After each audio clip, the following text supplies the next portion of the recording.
शव विधि मुद मंगल करण, हरण शेष कलेश। सत्य नाम शम नाम नहीं, बरदायक वर देश। मंगलमय मंगल करण, मंगल रूप कबीर। ध्यान धरत नासत सकल, कर्म जनित भवपीर। बंदों सत्य कबीर के, चरण कमल सिर नाय। जासु ज्ञान दिन कर निकर, भ्रम तम देत न शाय। भ्रम छुड़ाए पथ बिकट को, निकट लखायो नाम। तासो गुरु को कीजिए, कोटि कोटि प्रणाम। गुरु की महिमा अनंत है, अनंत किया उपकार। लोचन अनंत उघाड़ियां, अनंत दिखावन हार। मेरे व्यवहारिक एवं परमार्थिक जीवन को सजाने एवं संवारने वाले सद्गुरुदेव जी, मंचासीन संत महात्माओं, इस परिवर्तन परिवर्तक स्थल पर विराजमान देवता एवं देवी, आज अपार हर्ष की बात है कि हम लोग इस सत्संग स्थल में पधारे हुए, क्योंकि ऐसा हम सभी वर्षों से सुनते आ रहे हैं। संत सरोवर गंग जलो, बहुत सारे लोग गंग जलों का प्रयोग करते हैं, किंतु ऐसा कहना सर्वोपरि समुचित ढंग से सही नहीं लग रहा है, क्योंकि गंगा का जल शरीर के ऊपरी सतह को स्पर्श करते हुए नीचे चला जाता है। ऐसा कहना उचित प्रतीत होता है, संत सरोवर ज्ञान जल, ताहि पखारहूँ अंग। सो देहिया निर्मल है, साधु के सत्संग। साधु के समागम में आने से, उनके मुखार बिंदु से जो ज्ञान की धारा प्रवाहित होती है, उस धारा से हम अपने तन मन को पवित्र कर अपने आप को पवित्र कर सकते हैं। संत अपने वाणी से, अपने रहनी वृत्ति से, अपने वेशभूषा से हम सबों को यह मार्गदर्शन देते हैं कि यदि आप अपने जीवन को धन्य करना चाहते हैं तो संतों के आचरण को अपनाएं, संतों के बताए हुए मार्ग पर चलें, तो हम बाहरी और आंतरिक दोनों दृष्टिकोण से स्वच्छ हो पाएंगे। चाणक्य ने अपने नीति में बताए हैं कि साधूनां दर्शनं पुण्यम, तीर्थभूता ही साधव, कालेन फलते तीर्थं, सद्यः साधु समागम। तात्पर्य, साधूनां दर्शनं पुण्यम, साधुओं का दर्शन पुण्यदायी होता है, फलदायी होता है। तीर्थभूता ही साधव, जहाँ साधुओं का समागम होता है वहाँ सभी तीर्थों का फलाफल समाहित होता है। साधुनां दर्शनं पुण्यं तीर्थभूता ही साधु कालेन फलते तीर्थन। यदि किसी तीर्थों का फलों की प्राप्ति होती भी होगी तो वर्षों के बाद हो भी सकती है, नहीं भी हो सकती, किंतु साधु के समागम में तत्क्षण फलों की प्राप्ति होती है। इतना ही नहीं, हमारे कबीरदेव ने बहुत सारे साखियों से हम लोगों को मार्गदर्शन देते हैं। वे कहते हैं, कबीर संगत साधु का बड़े भाग्य दर्शाए, जो होवे सूली सजा कांटे टर जाए। साधुओं का दर्शन, संत महात्माओं का दर्शन पुण्यदायी होता है। यदि किसी को सूली की सजा होने वाली होती है, वह कांटा बन करके अर्थात सूल बन करके वह सूली की सजा सूल में बदल जाता है। इसके लिए एक छोटी सी कहानी के माध्यम से हम लोग समझें कि दो बाल सखा एक जगह एक संत का प्रवचन सत्संग चल रहा था। वह 1 महीने का था, जिसमें दोनों बाल सखा सत्संग में जाया करते थे, लेकिन उसमें से एक सत्संगी थे और एक दुर्व्यसनी थे। सत्संगी सत्संग में जाकर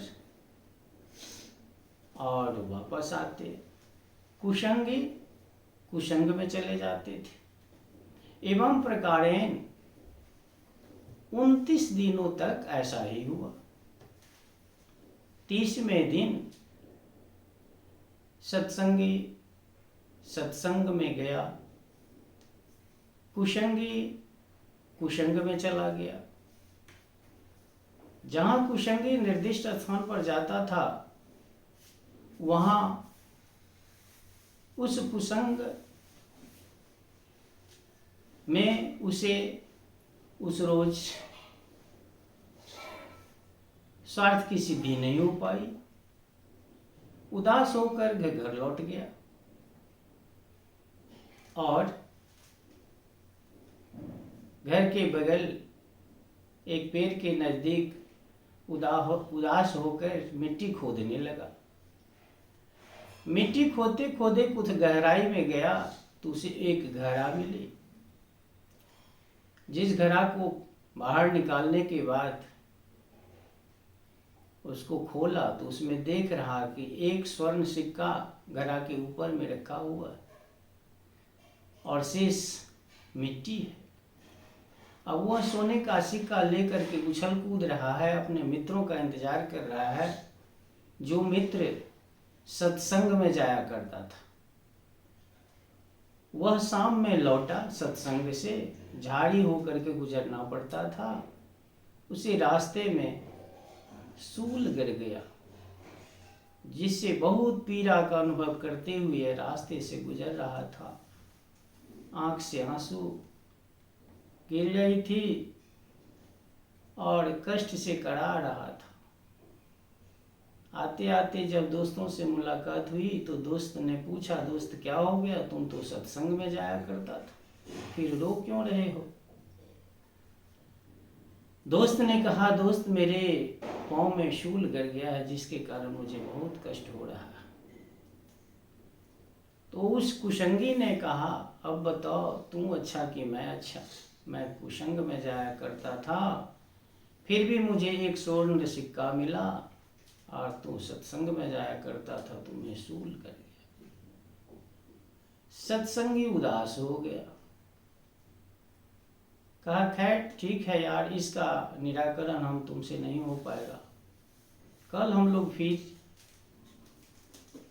गुरु महाराज के पास जाकर के याचना करेंगे कि महोदय हम दोनों के साथ इस तरह की घटना घटी है, कृपा कर समझाने का कष्ट करें। रात हुई, सुबह हुआ, फिर दोनों दोस्त उस महात्मा के पास पहुंचे। वहाँ सत्संग भजन का आयोजन चल रहा था। सत्संग भजन समाप्त होने के बाद ये दोनों वहाँ बैठे रहे। महात्माओं ने उनसे प्रश्न किया कि तुम लोग यहाँ बैठे हुए हो? तो उन्होंने उठ खड़ा हुआ और कहा कि गुरुदेव, कुछ समस्या है जिसका समाधान करने के लिए हम लोग यहाँ बैठे हुए। महात्मा ने पूछा, बताओ क्या समस्या है? दोनों ने अपनी अपनी उत्साह और कष्ट को जाहिर किया। महात्मा जी तत्क्षण कुछ देर ध्यानस्थ हुए। ध्यान टूटने के बाद उन्होंने कुशंगी को कहा कि तुम इससे पिछले जन्म में बहुत बड़ा दानी था।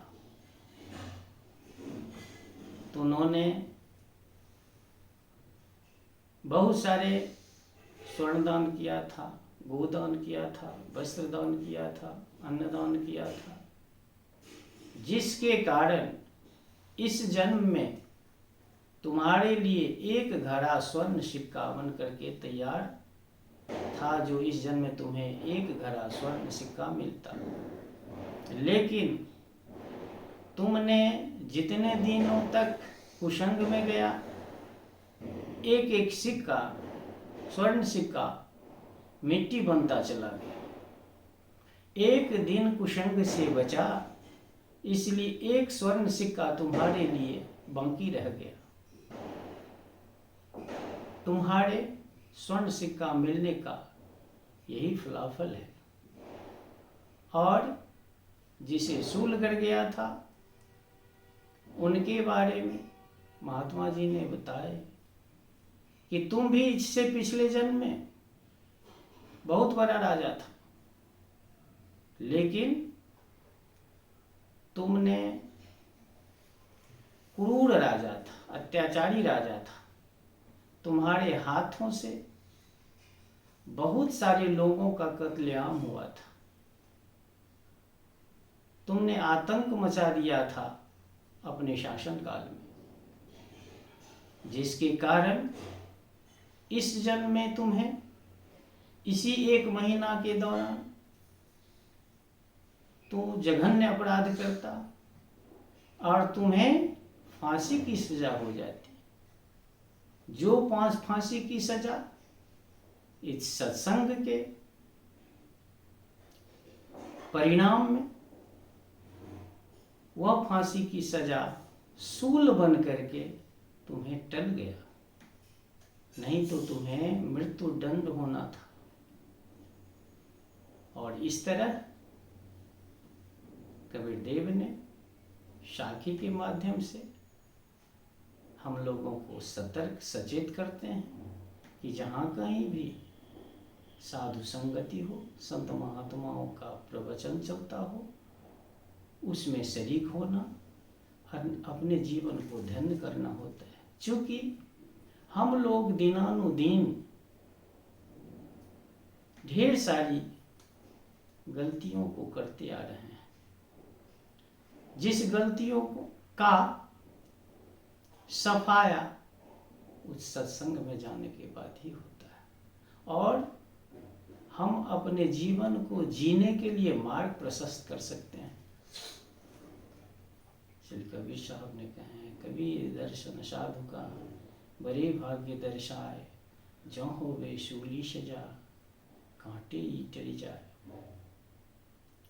सभी धर्मशास्त्र का निचोड़ है कि यदि अपने इस मानव जीवन को हम धर्म करना चाहते हैं तो सत्संगति करें। संगति के प्रभाव से पुष्प बहुत बड़े राजा महाराजाओं देवताओं के सिर पर चढ़ जाता है और कुसंग में पड़ जाने के बाद वह रौंदा जाता है। इसलिए हम लोग हमेशा प्रयत्न रखें कि साधु संगति में जाएं, अपने जीवन को धन्य करें, ये लोक परलोक बनावें। यह संगति का प्रभाव, संगति के प्रभाव से निर्बल से निर्बल सबल हो जाता है, अज्ञानी भी ज्ञानी हो जाता है। विशेष मैं अभी नहीं कुछ कर सकता हूँ, इतना ही कहकर अपने वाणी को विराम देता हूँ। बोल दे सद्गुरुदेव स्वामी की जय।